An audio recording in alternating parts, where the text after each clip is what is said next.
Good morning, everybody, and welcome to Ken's Show and Tell on this overcast post-day rain. I'm going to show you something. It's actually a new discovery for me, which I'm kind of embarrassed to admit to, but I just noticed some things, and I've been doing some reading and looking and discovered that we have a new invasive. It's actually not new. It's been here for a while. I've just recognized it as such, and let me just show you what I'm up to. Here's some piles. Might give you a hint.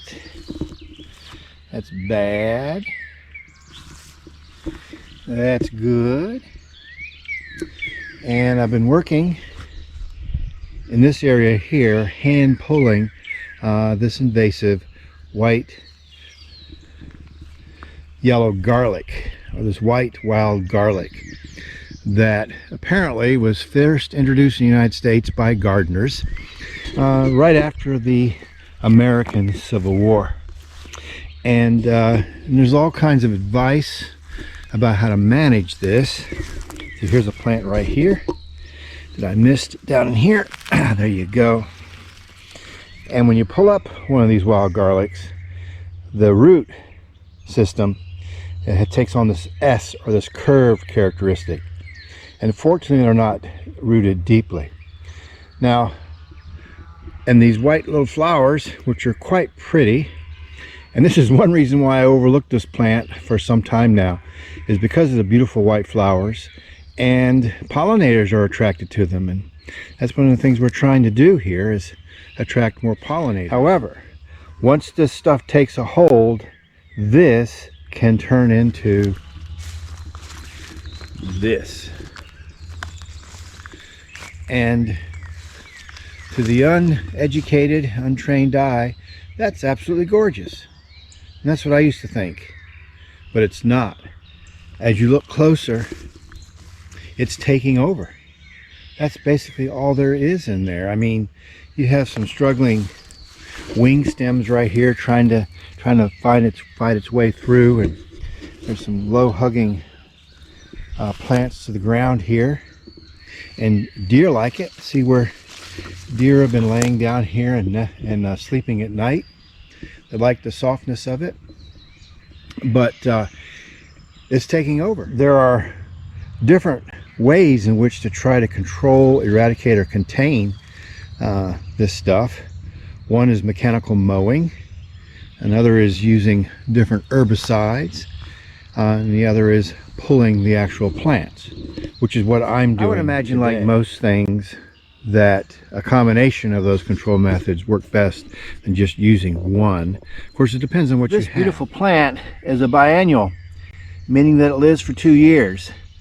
So the first year it spends establishing itself in the ground and its minimum root system. And the second year, it shoots up these tall spikes with flowers that set seed. The good news is that it only spreads by seed. The bad news is that the seed can remain viable in the soil for up to 10 years. The other piece of good news about controlling this plant is that, as you can see, this is May 5th, and it's blooming. And it tends to try, it looks like it's blooming pretty much at the same time, but it won't set seed until later on this summer. So I can have plenty of time, I will have plenty of time to start pulling and figuring out a way to deal with all these, with this invasion here that I've allowed to get out of control. Just ignorance. Now, another problem with this plant is that it produces a natural herbicide in the roots that tends to poison other plants, and that's another way in which it tends to crowd competition out. See, here's some wing stem trying to punch its head up through all of this stuff here, and here's a little ladybug living on that plant, on the leaves. So, gosh, if these things just didn't take over, they would be quite nice to have.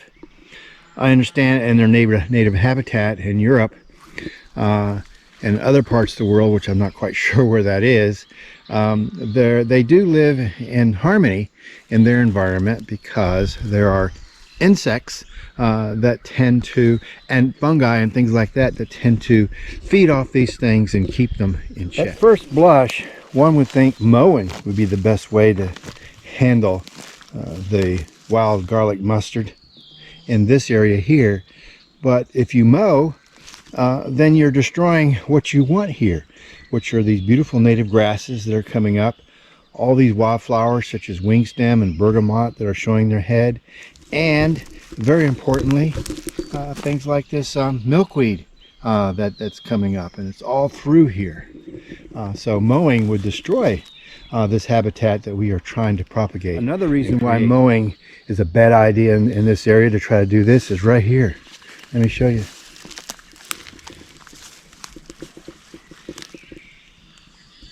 See this little box turtle?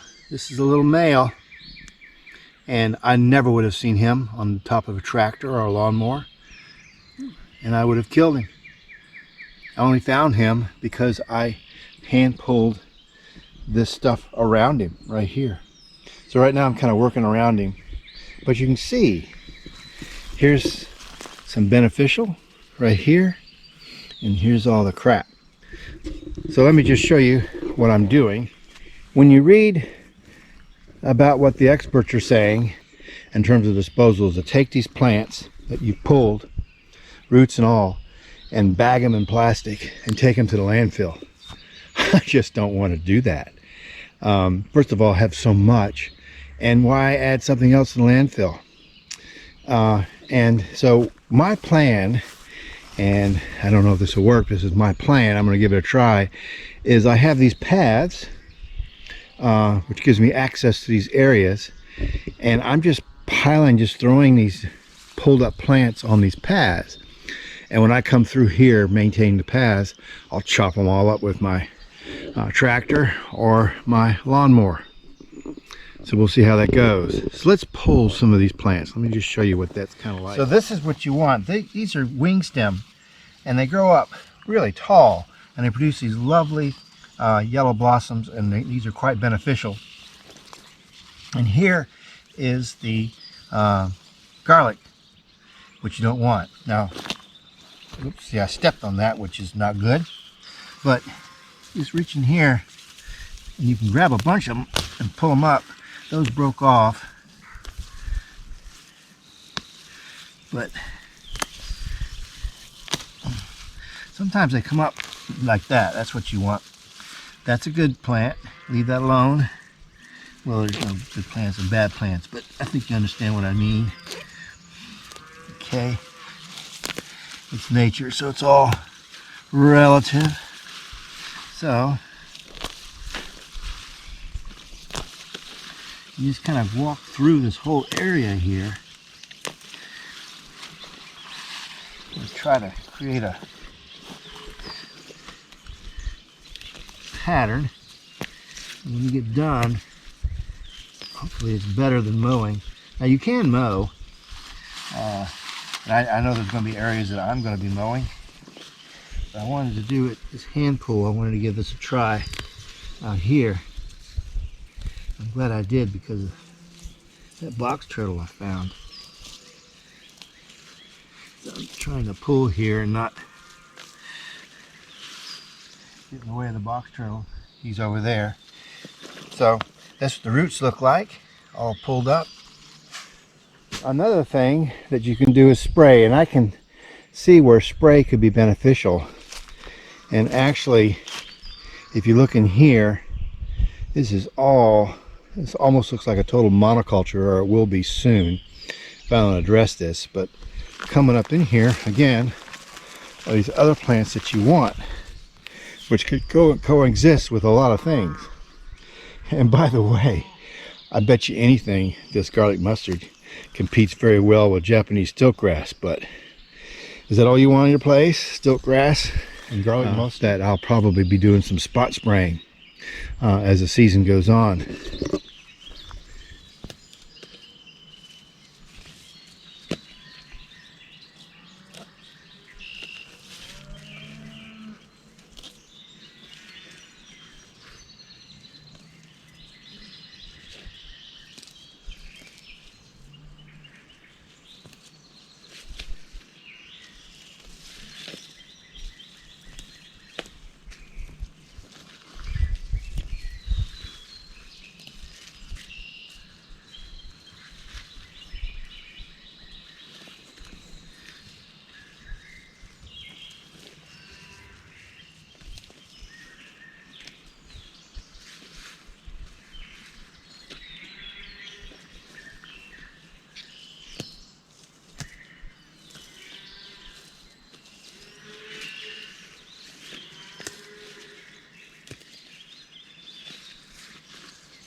Well, I've come up with a new strategy based on my experience with pulling this wild garlic.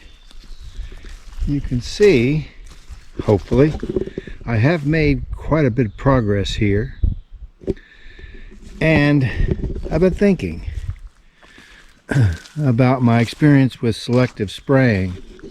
And I've decided, rather than trying to hand pull all of this, what I'm going to do is go around and find things like this wing stem and do what I've done here.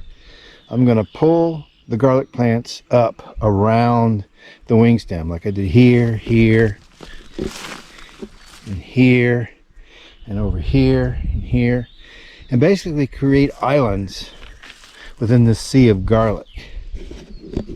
And those are targets for spraying. So I'll come back later with my sprayer and selectively spray, because you're just using a fine mist. Just let it settle over this. Don't have to get it down to the ground. The plant will absorb the glyphosate, and there you go. And then I have saved these wing stem. So for example, here's one right here, and here's all my targets. That's what I'm going to do in this area here. And I think that will work out well, combining those different methods. Because, as everybody knows, using multiple approaches is better than just one.